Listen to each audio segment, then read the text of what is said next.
Hello friends, welcome to nursing digital. आज का topic है myasthenia gravis.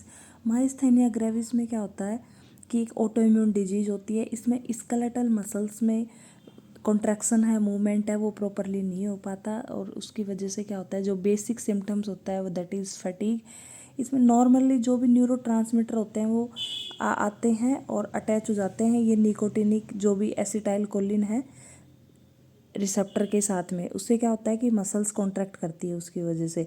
But myasthenia gravis में क्या होगा कि जो भी न्यूरोट्रांसमीटर है वो अटैच नहीं हो पाते रिसेप्टर के साथ में।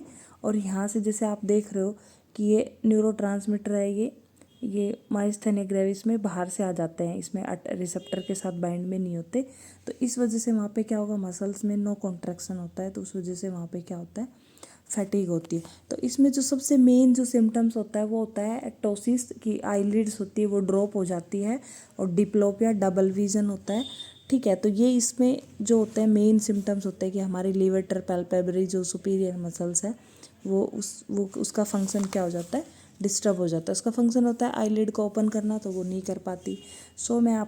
मैंने आपको रफली बता दिया है। फिर उसके बाद मैं आपको बताती हूँ कि एक लॉन्ग टर्म न्यूरोमस्कुलर डिजीज होती है, character by varying degree of skeletal muscles weakness. ठीक है, तो स्केलेटल मसल्स में मेनली क्या रहता है, फटीग रहता है। ऑटोइम्यून डिजीज होती है जो कि क्या करती है, ब्लॉक और destroy the nicotinic acetyl choline receptor at the neuromuscular junction. Okay, ये मैंने आपको बता ही दिया। ऑटोइम्यून कंडीशन जिसमें क्या होता है कि एंटीबॉडी अटैक करती है मसल रिसेप्टर्स पे, जिससे वो मसल्स अपना वॉलेंट्री कंट्रोल जो मेन उसका फंक्शंस होता है वो नहीं कर पाती, मसल वीकनेस। इटियोलॉजी इसका अननोन है। क्लिनिकल मैनिफेस्टेशन में क्या होता है, एक माइस्थेनिया, इसमें मसल्स इन्वॉल्वमेंट होता है। एक होता है माइस्थेनिया ग्रेविस, एक होता है माइस्थेनिया क्राइसिस। तो अगर माइस्थेनिया ग्रेविस है तो उसमें क्या होगा कि जो भी रिफ्लेक्सेस है ना, swallowing reflex, chewing, speech, respiratory, all are disappear. ठीक है, इसमें सबसे पहले जो भी मसल्स इन्वॉल्व होंगी, सबसे पहले क्या होगा, आईलिड होगा, यहाँ पे टोसिस हो जाएगा, ड्रॉपिंग ऑफ आईलिड, आई बोल, एक्स्ट्रा जोकुलर मसल्स है वो भी काम नहीं करेगी, डिप्लोपिया, डबल विजन, स्लड या फेडेड स्पीच हो जाएगी, स्लो, डल टोन, सोलोइंग भी ठीक से नहीं हो पाएगा, चूइंग, डायफ्राम, साथ में क्या होगा, उसके साथ रेस्पिरेटरी मसल्स भी इन्वॉल्व हो जाएगी। तो इसमें देखो मैं आपको एक ट्रिक बताती हूँ, वीकनेस। इसमें आप सिम्टम्स कैसे याद कर सकते हो। Weakness of neck, face, arms, leg, eye में आईलिड ड्रॉपिंग होती है सबसे मेन। अपेयरेंस मास्क लाइक, के में क्या होगा, keep choking when eating, no energy, extra ocular muscle involvement, slurred speech होगा, शॉर्टनेस ऑफ ब्रीथ होगा। तो इसमें मेन जो होता है वो होता है history collection, physical examination. Blood में हम लोग एंटीबॉडीज़ देखते हैं। इसका जो मेन कन्फर्मेटरी टेस्ट होता है वो होता है edrophonium tensilon test. In this test में हम देते हैं एंड्रोफोनियम क्लोराइड इंजेक्शन IV। ठीक है, सिम्टोमेटिक ट्रीटमेंट में क्या करते हैं, एंटी कोलिनरेस्टेज ड्रग देते हैं। जो भी ये जैसे ड्रग ऑफ चॉइस होते हैं, इसमें पायरेडोस्टेगमाइन, जो कि 30 minutes to 1 hour before taking food हमें ये ड्रग देनी चाहिए, जिससे क्या होगा, सोलोइंग अच्छे से कर पाता है पेशेंट। इम्यूनोसप्रेसेंट और कॉर्टिकोस्टेरॉइड जैसे प्रेडनिसोलोन, ये सब भी चलता है साथ में।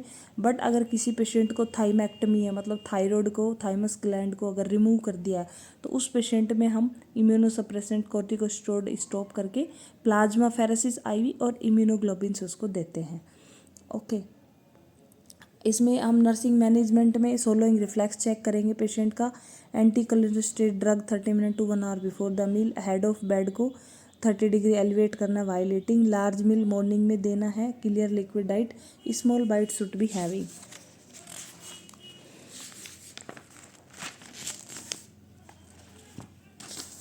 मोस्ट ऑफ जो भी एक्टिविटीज़ परफॉर्म करना है पेशेंट को मॉर्निंग में करना है। एक होता है, ठीक है, ये हो गया माइस्थेनिया ग्रेविस। माइस्थेनिया क्राइसिस में क्या होगा कि कॉम्प्लिकेशन होता है माइस्थेनिया ग्रेविस का ही।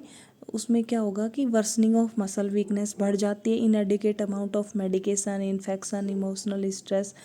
जो कि कोलिनर्जिक क्राइसिस में क्या होगा, over production of anti cholinesterase. इसमें टेंसिलोन टेस्ट करते हैं माइस्थेनिया ग्रेविस के लिए, और कंफर्म करना है कि माइस्थेनिया क्राइसिस है या कोलिनर्जिक क्राइसिस है।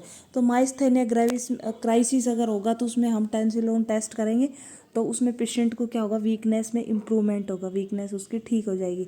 बट अगर कोलिनर्जिक क्राइसिस होगा तो उसमें जो वीकनेस है वो क्या होगी, पेशेंट की ठीक नहीं होगी और ज़्यादा होगी, क्योंकि वहाँ पे क्या होगा कि मेडिकेशन ओवर है, तो दैट मीन्स वहाँ पे कोलिनर्जिक क्राइसिस है।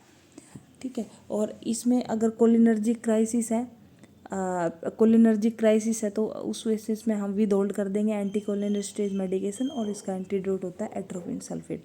Okay guys, thank you.